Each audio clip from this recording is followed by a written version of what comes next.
भाइयों बहनों, मुझे आज आप सबके सामने बताने में कोई संकोच नहीं कि जो समाजवादी पार्टी के एक नेता लगातार आपके बीच में आकर के कह रहे हैं कि उनके साथ अन्याय हुआ है, मुझे लगता है इससे ज्यादा गुमराह करने वाला दूसरा वक्तव्य हो ही नहीं सकता है।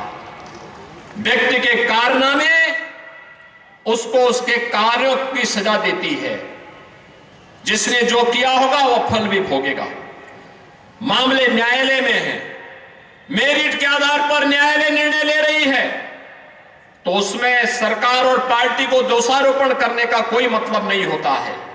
और मुझे तो कहूंगा मैं उनसे कि वे अपना स्वास्थ्य का ख्याल रखें। अनावश्यक रूप से क्यों बेकार जनता के सामने आकर के जनता को क्यों अनावश्यक रूप से, अगर ये संवेदनशीलता सरकार में मंत्री रहते हुए उन्होंने दिखाई होती, यहां के ईमानदारी से विकास में रुचि ली होती, यहां के प्रतिष्ठानों पर कब्जा करवाने की बजाय यहां के प्रतिष्ठानों के संरक्षण करने का दायित्व अपने ऊपर लेकर के बिना भेदभाव के हर नागरिक के सुख दुख में सहभागी बनकर के आगे बढ़ाए होते और अपनी जवान को भी नियंत्रित किए होते, तो मुझे लगता है कि बदजवानी व्यक्ति के लिए हमेशा दुर्गति का काम करती है।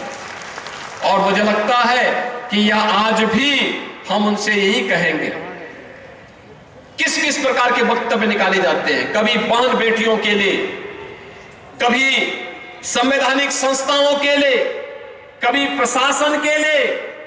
और ये तो समाजवादी पार्टी की हमेशा से नियत रही है, जब वो चुनाव हारती है तो पहले इलेक्शन कमीशन को दोषी ठहराती है, फिर वह ईवीएम को दोषी ठहराती है, फिर प्रशासन को दोषी ठहराती है और फिर पुलिस कर्मियों को दोषी ठहराती है, लेकिन अपने कारनामों को कभी वे लोग दोषी नहीं ठहराते हैं।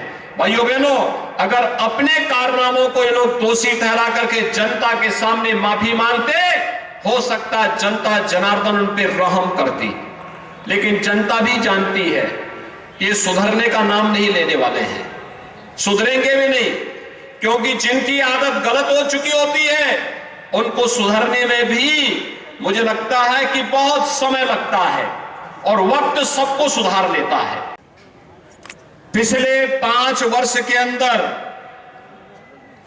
देश के अंदर सबसे अधिक चुनाव और उपचुनाव झेले हैं, तो उनमें से रामपुर एक है। भाइयों बहनों, पहले जनता से समर्थन लेना, फिर जनता का उस पद से इस्तीफा दे देना, बार बार चुनाव होना, यह रामपुर के विकास को बाधित करने जैसा है। और मैं आप सबका आह्वान करूंगा कि बार बार के उपचुनाव से मुक्ति पाइए, रामपुर को विकास के पथ पर आगे बढ़ाइए। इसी के लिए आह्वान करने के लिए आज मैं आपके बीच में आया हूं।